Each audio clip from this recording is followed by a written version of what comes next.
Welcome to today's news wrap up. Let's dive right into the top stories making headlines today. Colombian President Gustavo Petro has urged undocumented Colombians in the United States to return home immediately. He promised productive loans to those who leave their jobs in the U.S. and return to Colombia, emphasizing that wealth is produced by working people. This call comes after a recent dispute with President Trump over deportation flights, which lead to a temporary diplomatic standoff before Colombia agreed to accept all deported citizens. Meta Platforms is considering moving its legal incorporation from Delaware to Texas, following discussions with Texas officials. This move, which would not affect Meta's corporate headquarters in California, is seen as a response to the state's pro-business environment. The talks predate the new administration and come after Elon Musk relocated several of his companies from Delaware to Texas. As a business owner in Texas, I can say that Texas treat their businesses very well. Meta CEO Mark Zuckerberg expressed frustration over leaks from internal company meetings, stating that, quote, everything I say leaks and that it sucks. During a recent all-hands meeting, Zuckerberg emphasized the importance of open discussions, but acknowledged the challenges posed by leaks. He mentioned that some topics are value-destroying to discuss openly due to the risk of leaks.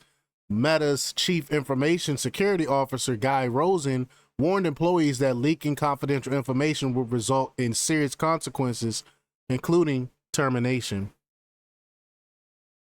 President Trump has announced that starting February 1st, his administration will impose 25% tariffs on imports from Canada and Mexico, and a 10% tariff on imports from China. This move, confirmed by White House spokesperson Carolyn Leavitt, aims to address issues such as illegal immigration and the smuggling of chemicals used for fentanyl. While there are no exemptions mentioned yet, the tariffs are expected to impact various goods, including oil and gas. Canadian Prime Minister Justin Trudeau has promised a strong response, indicating potential retaliatory tariffs. But y'all know I talked about this before. They don't want to do this tariff battle with the United States because they will lose. Chuck Todd, the former moderator of Meet the Press, is leaving NBC News after nearly 2 decades. In a memo to colleagues, Todd expressed excitement about new projects and announced that his podcast, Chuck Toddcast, which no one really watched, will continue. His departure follows Jim Acosta's recent exit from CNN. Todd's move comes amid a broader shakeup in mainstream media, with several high-profile anchors transitioning to digital platforms. You know, the same platforms they were bashing years ago. But NBC News thanked Todd for his contributions and wished him well in his future endeavors. Trump Media, the company behind President Trump's social media platform Truth Social, is expanding into financial services with the launch of Truth.fi. This new brand aims to protect American patriots from censorship, debanking, and other threats from big tech and woke corporations. Truth.fi will prioritize investments in U.S. growth, manufacturing, and energy sectors, and plans to invest up to $250 million in various financial instruments and products. The announcement has already boosted Trump's media stock, reflecting strong investor confidence in the venture. Former U.S. Secretary of Transportation Pete Buttigieg has removed his preferred pronouns from his X bio, which he added in 2019. It's just showing how we're winning the culture war when it comes to this stupid woke stuff and pronouns and stuff. But this change has sparked questions and comments on social media, with some users speculating about his motives. Buttigieg's husband, Chasten, has also removed pronouns from his bio. This shift comes amid broader discussions about pronoun usage and inclusivity. It's funny how a lot of leftists are now getting rid of this dumb crap that we've been blasting them on for years. House Minority Leader Hakeem Jeffries has called for Democrats to fight President Trump's agenda, not only legislatively, but also in the streets. Now, we know if a Republican or Donald Trump would have said something like this, they would have blasted them and said that, you know, they're trying to start a civil war and all these other type of things. But the mainstream media is questionably silent on this. But during a press conference, Jeffries criticized the extreme MAGA Republican agenda, so-called, what he says, for attempting to cut taxes for billionaires and wealthy corporations while burdening working class Americans. But of course, he would totally ignore that studies came out and showed that actually poor and middle class benefited the most from those tax cuts. But I digress. He emphasized the need to oppose these policies through legal, legislative, and public actions. President Trump's administration is intensifying its crackdown on diversity, equity, and inclusion, DEI programs, in American colleges and universities. Following an executive order to eliminate DEI initiatives across federal agencies, the administration is now targeting higher education institutes that engage in race and sex-based preferences. This move includes investigating and potentially defunding colleges that violate civil rights laws through discriminatory scholarships and programs. The administration's actions have already led to the cancellation of DEI-related events and grants, with more enforcement measures expected in the coming months. Kash Patel, President Trump's nominee for FBI director, has pledged to expose the sealed files related to Jeffrey Epstein and his powerful clients. During his Senate confirmation hearing, Patel promised to release Epstein's client list and work with Senator Marsha Blackburn to reveal the identities of those involved in Epstein's sex trafficking ring. Patel emphasized the importance of transparency and vowed to ensure the American public knows the full extent of Epstein's crimes and the efforts to combat child exploitation going forward. Amen to that. President Trump has ordered the USDA to remove all climate change content from their websites by the end of the day. Excuse me.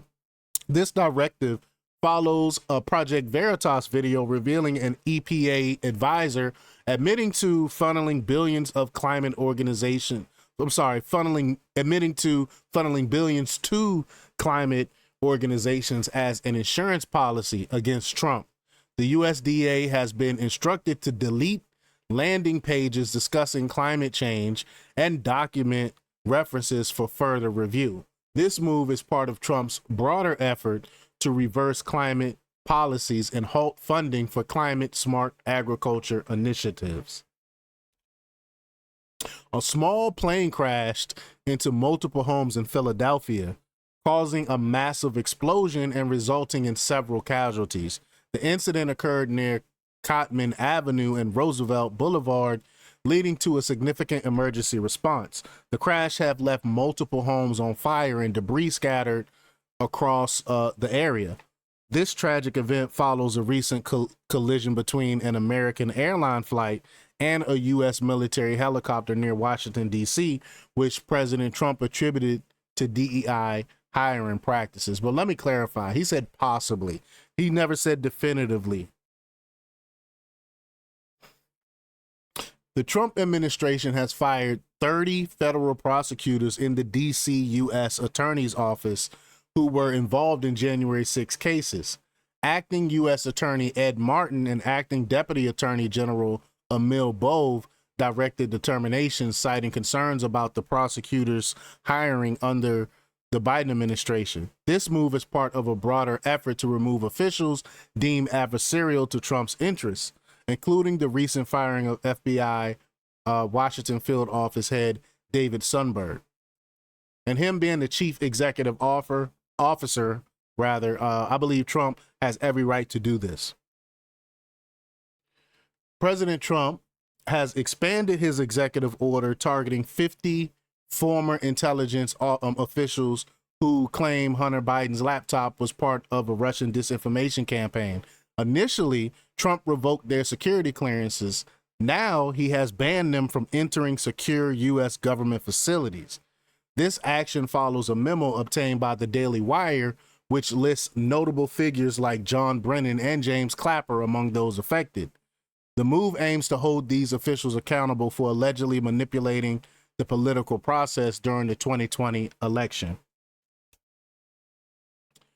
Hasbro Children's Hospital, affiliated with Brown University Health, has removed its pediatric gender clinic services website following President Trump's executive order labeling such intentions as, quote, chemical and surgical mutilation. And I agree, that's exactly what it is.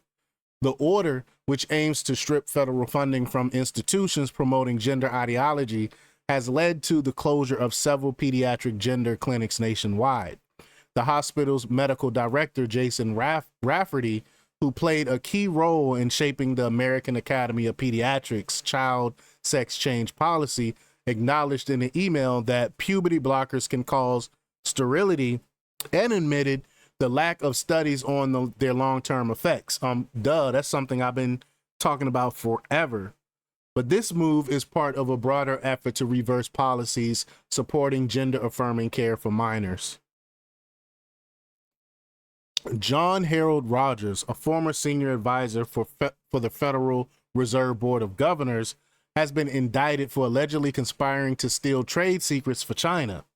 Rogers, who worked in the Federal Reserve Division of International Finance from 2010 to 2021, is accused of sharing sensitive financial information with Chinese intelligence agents. I don't know why anyone in their right mind would do this. Why would you think you can continue to get away with this, especially nowadays with everything we do being monitored? How do you think you can get away with doing something like this? But the DOJ claims Rogers passed this information electronically and during trips to China, where he met with co-conspirators. He faces charges of conspiracy to commit economic espionage and making false statements with potential penalties, including up to 15 years in prison and a $5 million fine. What an idiot. During a press conference, President Trump criticized former Transportation Secretary Pete Buttigieg, calling him a disaster and blaming him for a recent mid-air collision. Trump attributed the crash to Buttigieg's woke policies while leading the Department of Transportation in response. I would add, too, he was missing in action most of the time, breastfeeding his kid. In response, Buttigieg fired back on social media, labeling Trump's remarks as despicable and defending his record on aviation safety. He emphasized that under his leadership, there were 0 commercial airline crash fatalities and called for Trump to show real leadership during this crisis. And lastly, 2 illegal aliens have been arrested for the brutal murder of George Levin, a 63-year-old man found tied up in his Norwood Park home in Chicago. Despicable. Levin's body was discovered on the same day as a large immigration enforcement operation led by President Trump's Justice Department and U.S. Border Czar Tom Homan. The Cook County Medical Examiner's Office determined that Levin died from multiple injuries after being savagely assaulted. The suspects, one from Venezuela and the other from Ecuador, are believed to have crossed into the U.S. illegally through the Texas border in the summer of 2023.